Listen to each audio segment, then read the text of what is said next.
Hello students, आप सबका स्वागत है हमारे चैनल एम्पलीट्यूड स्टडीज़ 2.0 में। देखिए, सार्थक पब्लिकेशन की मैथ्स की बुक के सॉल्यूशन में आपका स्वागत है। और ये बुक जो है वो जो लेटेस्ट सिलेबस है 2025 का, जिसमें चेंज हुआ था सारा कुछ, उसके बुक के ऊपर, उसकी एक्सरसाइजेज़ के ऊपर बेस्ड है। और इसमें आपको सारे सॉल्यूशन देखने को मिलेंगे। अगर आपको इससे आगे के वीडियोस चाहिए, क्योंकि ये पहला वीडियो है, आपको और सारे वीडियोस चाहिए तो इसी वीडियो के डिस्क्रिप्शन में आपको प्लेलिस्ट का लिंक मिल जाएगा। साथ ही साथ वहाँ पर आपको फ़िज़िक्स के भी और कई सारी चीज़ों के लिंक मिल जाएंगे, आप उनके थ्रू अपनी स्टडी कर सकते हैं। और थ्योरी क्लासेस के वीडियो के लिंक भी आपको डिस्क्रिप्शन में मिल जाएंगे। यहाँ पर हम ये मान के चल रहे हैं आप इस चैप्टर की थ्योरी को पढ़ चुके हैं और उसके बाद उसकी क्वेश्चंस को सॉल्व करना चाह रहे हैं। और तब कहीं पर अगर आपको समस्या आती है तो आप यहाँ पर हेल्प ले सकते हैं। एक एक क्वेश्चन आपको यहाँ पर सॉल्व मिलेगा और हम उसे समझाएंगे भी आपको साथ में। तो इसलिए कोई प्रॉब्लम आती है तो आप पहले समझ लें उसको यहाँ से, और फिर उसके बाद अपने आप करें, वो ज़्यादा बेटर होगा। यहाँ से इसका यूज़, इस वीडियो का यूज़ ऐसे ना करें कि आपको एक होमवर्क मिला कि ये 4 क्वेश्चन करने हैं, आपने 4 क्वेश्चन यहाँ से देखे और उसके बाद छाप दिए। तो ये यूज़ जो है वो देखिए, जैसे जो अच्छी अच्छी चीज़ें होती हैं, जैसे आपको इंटरनेट पे सॉल्यूशन मिल सकता है, चैट जीपीटी पे सॉल्यूशन मिल सकता है, या डाउट नेट पे सॉल्यूशन मिल सकता है, कहीं भी कई सारी साइट्स हैं। लेकिन उनका सही इस्तेमाल करना आपको सीखना पड़ेगा, जिससे कि आप अपने ब्रेन को डेवलप कर सकें। इनका यूज़ चीटिंग के लिए, होमवर्क करने में चीटिंग करने के लिए, इन सब कामों में अगर करेंगे तो इनका फ़ायदा आप नहीं ले पाएंगे। चलिए, तो हम एक्सरसाइज 1.1 को स्टार्ट कर रहे हैं। ये पहला वीडियो है और इसमें जैसे पहला क्वेश्चन है, निम्न सारणिकों के मान निकालें। तो जैसे सारणिक दी है 2 10, पढ़ने का तरीका इस तरह से होता है 2 10 3 13, ऐसे इसका मान निकालना है। तो इसमें डेफिनेशन आपको पता ही है, पहला क्वेश्चन है तो इसलिए थोड़ा सा मैं इसको डिटेल में भी बता देता हूँ। सारणिक का मान जो निकलता है, माना d is equal to determinant, मतलब ये इस तरह से लिख रखा है। तो ये 2 10 3 13 है, तो इसकी वैल्यू कैसे होती है, इसको इससे मल्टीप्लाई करते हैं माइनस इसको इससे मल्टीप्लाई करते हैं। मतलब 2 × 13 ये हो जाएगा -3 × 10। 2 × 13 कितना हो गया 26, 3 × 10 कितना हो गया 30। तो 26 - 30 यानी कि -4 आ गया। तो यहाँ पे एक लाइन शॉर्ट में कर दी है, वो आप समझ जाइएगा। तो इतना शॉर्ट तो चलता ही है, लेकिन यह है कि पहला क्वेश्चन था तो इसलिए थोड़ा सा डिटेल में मैंने आपको समझा दिया है। सेकेंड पार्ट इसका अगर हम देखें तो यहाँ पर देखिए, cos theta sine theta, sine theta cos theta, तो इसमें भी यही हो जाएगा, इतना इंटू इतना माइनस इतना इंटू इतना। तो देखिए कितना बनेगा जा करके, ये हो गया कॉस स्क्वायर थीटा और ये minus sine square theta. Cos square theta minus sine square theta क्या होता है, कॉस 2 थीटा होता है। तो ये इसका आंसर आ गया। अब जैसे क्वेश्चन नंबर सेकंड है, दिखाइए कि बिंदु ए यानी कि 1 4, बी 3, -2 तथा सी -3, 16, ये सब जो हैं वो संगामी हैं।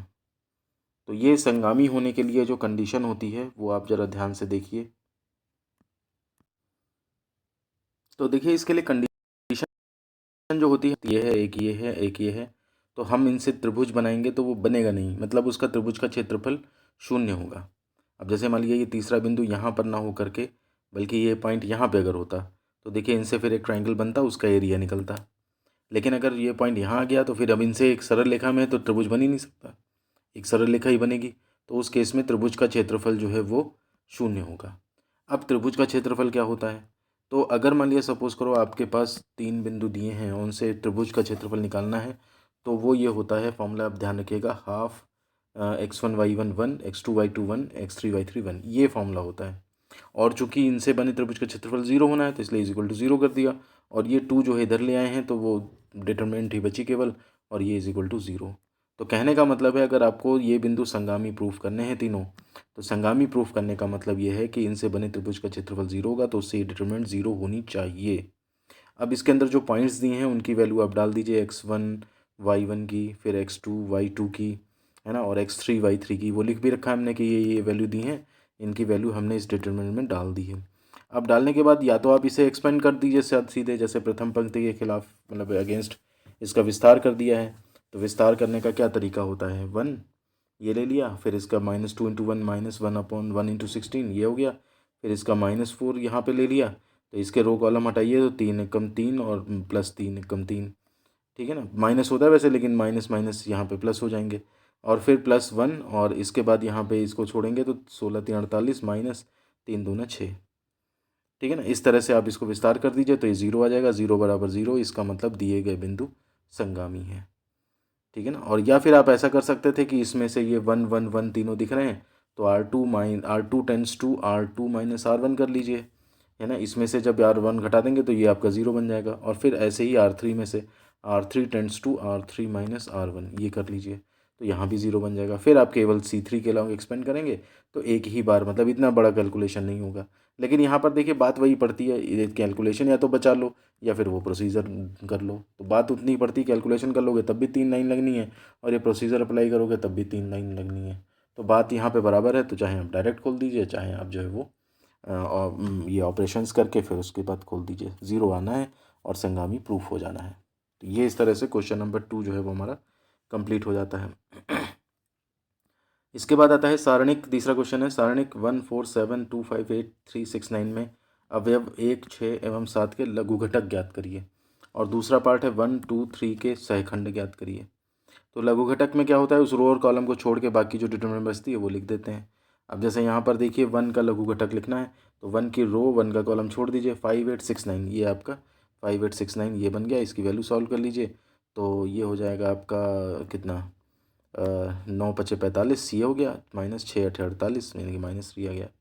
ऐसी 6 का लघु घटक चाहिए तो 6 देखिए कहाँ पे है, 6 आपका जो है वो यहाँ पे है। तो इसका रो और इसकी कॉलम छोड़ दीजिए तो बचा फिर क्या बचा, ये 1 7 2 8 ये बचे।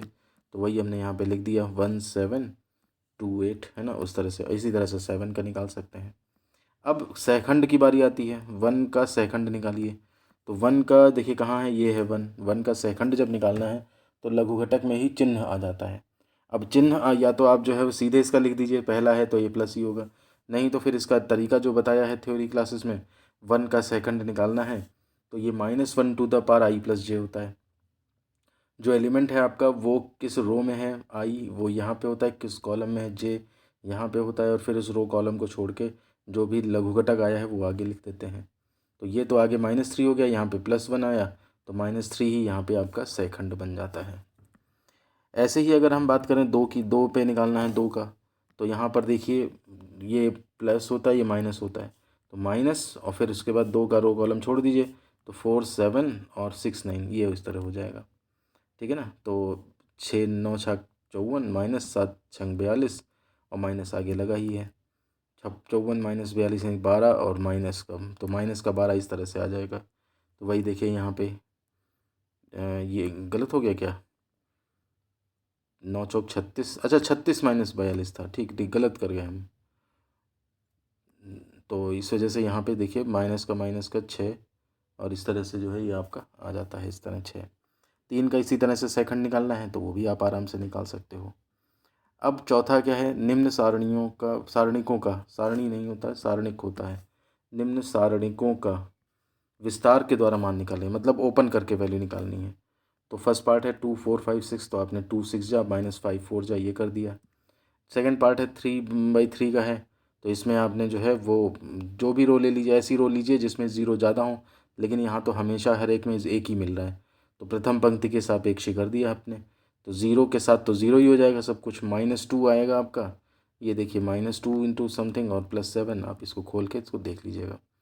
थर्ड पार्ट भी है इसमें, ठीक है ना। इसमें जो है वो देखिए आप ध्यान से, -1 2 -2 -1 2 -2 दो रोज सेम है तो अब प्रॉपर्टी होती है कि अगर किसी सारणी के 2 रोज समान है तो उसकी वैल्यू 0 हो जाती है। तो ये 0 आ गया, इस तरह से प्रॉपर्टी लिख दी है।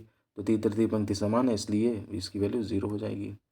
चौथा है देखिए इसमें ये आपका 12 3 7 27 7 17 36 9 22, तो प्रथम पंक्ति के सापेक्ष कर दिया है विस्तार। कैलकुलेशन बाकी आप देख लीजिएगा, इसमें गलती नहीं होनी चाहिए आपकी। लोग सोचते हैं कि ये बहुत इनिशियल क्लास की बातें हैं और हमसे गलती नहीं होगी, लेकिन गलतियां हो जाती हैं, इसलिए इसको डिटेल में करा करिए। पांचवा पार्ट है इसका cos x sin x minus sine x cos x, तो ये को मल्टीप्लाई करिए, cos square x plus sine square x हो गया तो अब 1 आ जाएगा ये पूरा।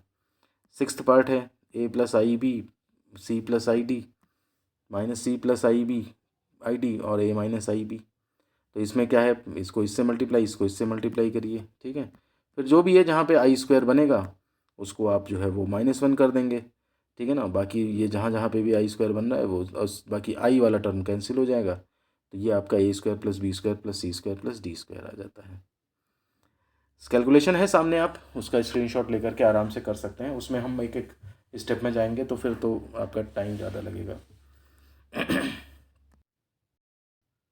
इसके बाद 7th पार्ट है इसका 257 342 है ना, और फिर इसका 769। तो इसका भी आप कर देंगे प्रथम पंक्ति के सापेक्ष विस्तार करने पर। तो विस्तार कर दिया। अब जब उसने कही रखा है विस्तार कर दो, छोटे छोटे नंबर हैं तो इसलिए ऑपरेशंस लगाने की ज़रूरत ही नहीं है कि कैलकुलेट करके आ जाएगी वैल्यू। 8th पार्ट है 1 2 3 है ना, 4 5 6 7 8 9। तो इसमें भी आप प्रथम पंक्ति के सापेक्ष विस्तार कर देंगे। कैलकुलेशन बस थोड़ी सी लंबी जा सकती है, अदरवाइज़ कोई ऐसा वो नहीं है।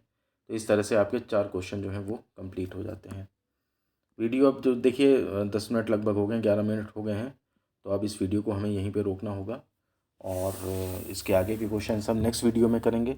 अगर आपको आगे पीछे के सारे वीडियोस चाहिए, मैंने आपको शुरू में भी बताया था, इसी वीडियो के प्लेलिस्ट डिस्क्रिप्शन में जाएंगे, आपको प्लेलिस्ट का लिंक मिल जाएगा। उस प्लेलिस्ट के लिंक से आप सारे वीडियोस देख सकते हैं, या फिर आप चैनल पे सीधे चले जाइए, वहाँ पे भी आपको प्लेलिस्ट का लिंक मिल जाएगा। इसके अलावा अगर आप बात करते हैं कि टेलीग्राम चैनल की, तो टेलीग्राम चैनल भी हमारा है एम्पलीट्यूड स्टडीज़ 2.0 के नाम से। आप वीडियो के डिस्क्रिप्शन में लिंक पा जाएंगे, और नहीं तो आप टेलीग्राम पे सर्च कर लीजिएगा एम्पलीट्यूड स्टडीज़ 2.0, आपको मिल जाएगा। साथ ही साथ अगर व्हाट्सएप ग्रुप में नहीं जुड़े हैं तो 7376292424 इस नंबर पे कॉल नहीं, बिल्कुल नहीं, आप इस नंबर पे जो है वो व्हाट्सएप करके अपना नाम, ब्रांच, कॉलेज, सेमेस्टर बता सकते हैं। तो हम आपको व्हाट्सएप ग्रुप में ऐड कर लेंगे, ताकि आपको हमारे द्वारा दी गई सारी बातें पता लगती रहें। 3 तरीके से जब आप जुड़ेंगे, यूट्यूब चैनल, एम्पलीट्यूड और व्हाट्सएप ग्रुप, और तीसरा टेलीग्राम चैनल, तो आप हमारे द्वारा दी गई सारी अपडेट्स पा सकते हैं और कोई भी चीज़ आपसे छूटेगी नहीं। ठीक है, वीडियो पसंद आए तो लाइक करिएगा, कमेंट करके बताइएगा कि आपको कैसा लगा, और वीडियो को जो अपने दोस्तों में भी शेयर करिएगा। मिलते हैं आपसे ऐसी किसी नेक्स्ट वीडियो में।